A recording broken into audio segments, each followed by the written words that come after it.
Ниту дождот, ниту сонцето не успеа да го исчистат воздухот. Мерната станица и понатаму покажува фрапантни податоци, а загриженоста кај нашите сограѓани е се поголема, поради стравот и грижата за собственото и здравието на нашите деца. Вака започна денешната пресконференција Славица Трајкова од ВМРО ДПМН, Општински комитет Велес. Господине Коцевски, крајно време е да покажете заинтересираност и грижа за граѓаните на кои сте им градски татко. Време е да се занимавате со решавање на проблемот кој не револтира и ги зголемува напнатоста и стресот кај велешани. Оставете вашата агенда за лична промоција и предизборен маркетинг. Велешани сакаат да дишат чист воздух. Господине Коцич, се сеќавате ли како обвинувавте од позиција на опозиција?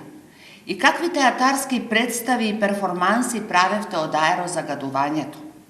Се сеќавате ли на вашите ветувања дека проблемот со загадувањето на воздухот ќе биде ваш приоритет и ќе им овозможите чист воздух на граѓаните? Доктор Трајкова додаде дека трета година поред од превземањето на локалната власт не покажале ниту желба, ниту интерес за конкретно решавање на проблемот со аерозагадувањето и намалувањето на концентрацијата на PM10 частичките во воздухот. Трајкова од партиска говорница ги запраша првите луѓе на локалната власт што ќе направат за да влијаат на загадувањето и да се подобри квалитетот на воздухот кој го дишеме во Велес, бидејќи велешани сакаат и заслужуваат чист воздух.